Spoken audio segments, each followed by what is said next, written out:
নমস্কার, সবাই কেমন আছো? ব্লগহলিক সীমাতে স্বাগত জানিয়ে সকলকে স্বাগত জানিয়ে আজকের ব্লগ কিন্তু আমি এখান থেকেই শুরু করছি।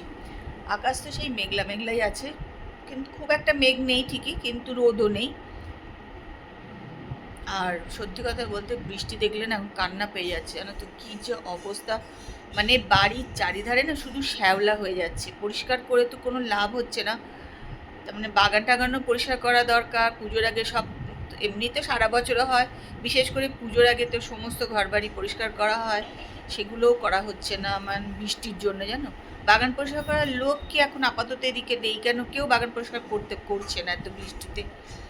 তার মধ্যে বাগানে প্রচণ্ড মশা হয়ে গেছে। যে করবে না সেও করবে না, রোদ না উঠলে বাগান পরিষ্কার করতে লোক আসে না। এটাই এক মুশকিল, যে আমাদের করে সেও আসছে না, খালি বলছে রোদ উঠলে করবো, রোদ উঠলে করবো। মানে আর ভাল লাগছে না বৃষ্টিতে, গাছগুলো নষ্ট হয়ে গেছে, ছোটো ছোটো গাছ সব পচতে শুরু করে দিয়েছে অলরেডি, জলে পচে যাচ্ছে। কি করা যাবে, কতদিন ধরে বৃষ্টি বলে তো। আর চারিধারে কি জল, কি কষ্ট হচ্ছে, কতজনের বাড়ির ভেতর ভর্তি হয়ে গেছে জলে। তা চলো, মিষ্টির এদিকে রান্না বান্না করছে। আমার আজকে কি জানি ভাল লাগছে না, কিছু কি যেন শরীরটা মানে কেমন যেন লাগছে আর কি, ভাল লাগছে না। যাই হোক, বিছনা টিছনা কিছু তুলিনি, এবার তুলবো আর কি, বসা টসা করবো। এখন 11টা 16 বাজে। তো তোমরা আমার সঙ্গে থাকো আর ব্লগটা দেখতে থাকো।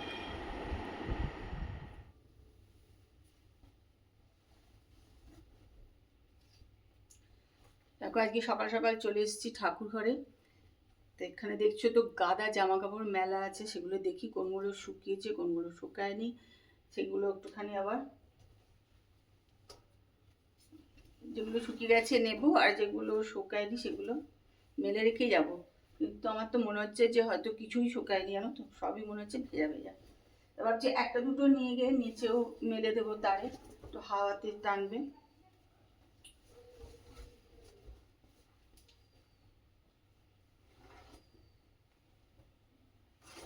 এখন সারাদিন ধরে এগুলোই চলছে, জামা কাপড় একবার তোলো একবার মেলো।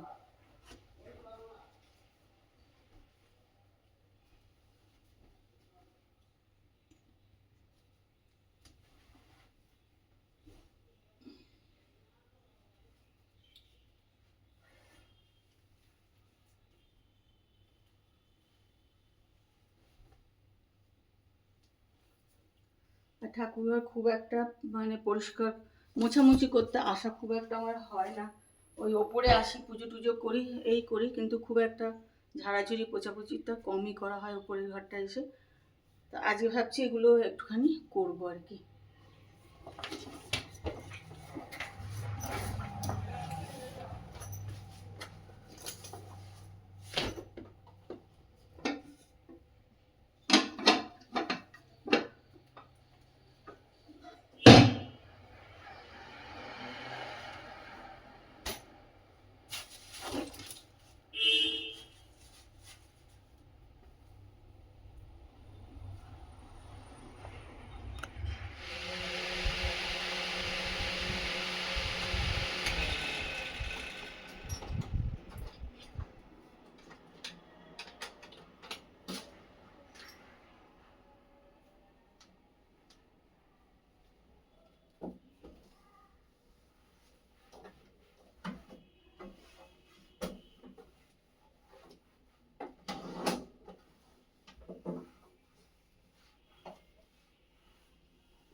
দেখো, এখন বাজে 12:30। আমি এখন একটুখানি নিয়ে বসেছি এখানে দেখো আম একটুখানি, এক চাল মানে চিলতে আম আর একটুখানি ড্রাগন ফল, এটাই নেবো কারণ অনেকটা বেলা হয়ে গেছে, ওই না আর অন্য কিছু খাবো না, এটাই খেয়ে নেবো। অনেকে কি বলতো ভাত খাওয়ার সময় হয়ে গেছে।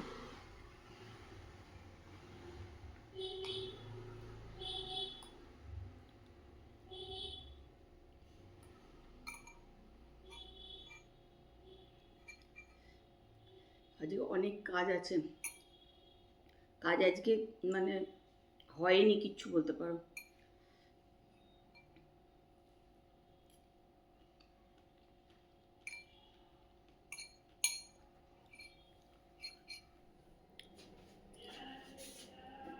চলো এখন 1টা বেজে গেছে, এসছি রান্নাঘরে,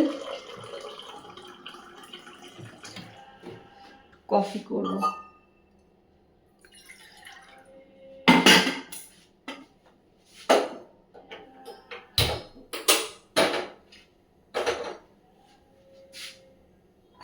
আমার না, তাপসের জন্য করবো, আমি খাবো না। খাবে হচ্ছে ব্ল্যাক কফি, ওকে একটুখানি ব্ল্যাক কফি বানিয়ে দেবো। এমনিতে চায় চিনি খায় না, কিন্তু যেহেতু ব্ল্যাক কফি সেই জন্য একটুখানি দিয়ে দিলাম, চিনি দিয়ে দিলাম।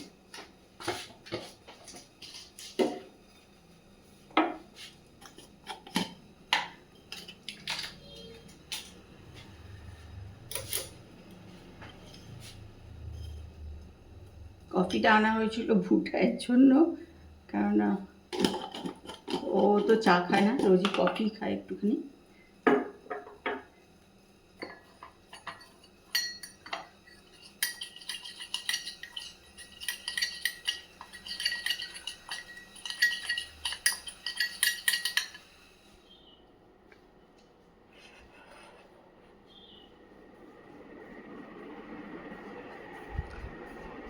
না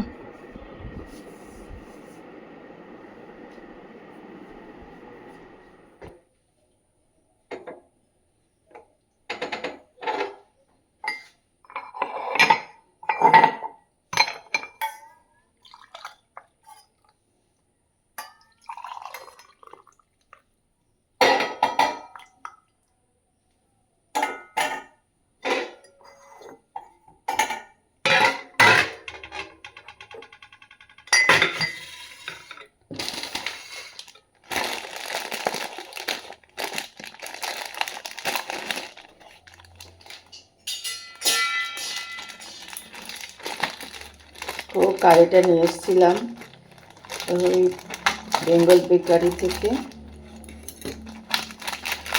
এখন এটা দিয়ে চা খাওয়া হবে বিকালে।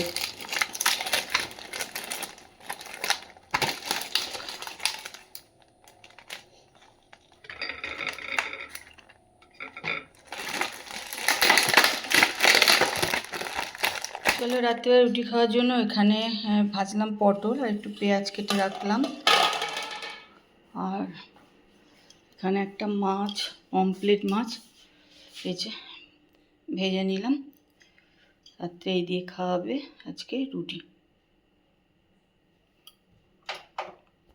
রাতে রান্না তো করে নিয়েছি আমি, তারপর আসলে তবে খাওয়া দাওয়া করবো। আর বেশ গরম লাগছে, দেখো পুরো আমি ঘেমে গেছি। এখন একটু বসে বসে টিভি দেখছি,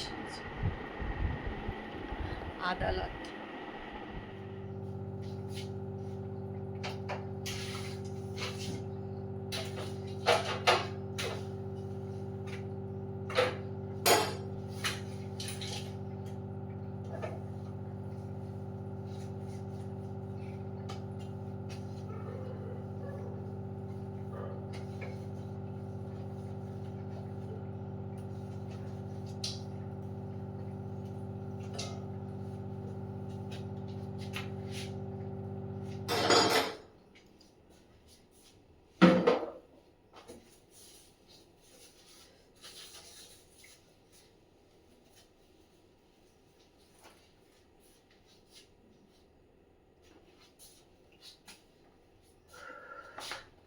দেখো রাত্রিবেলা রান্নাবান্না করলেই মানে গ্যাস আবার ভালো করে সব মুছতে হয়। এই আজকে তো একটুখানি রান্নাঘরে করেছি, ভাজাভুজি এসব করেছি, পটল টটল ভাজলাম, মাছ ভাজলাম, পুরো তেল হয়ে গেছে। এখন আবার সব এগুলো পরিষ্কার করতে হবে।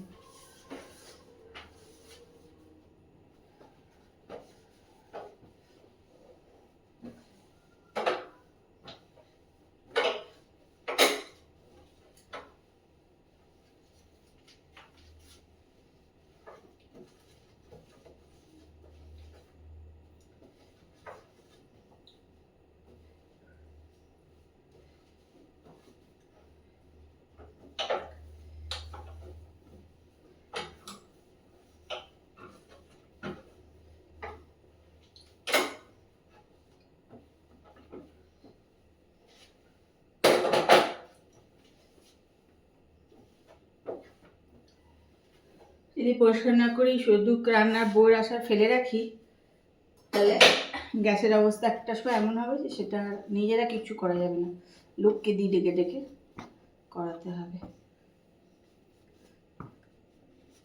ওরা তো সব ওপর ওপর করে দেবে না।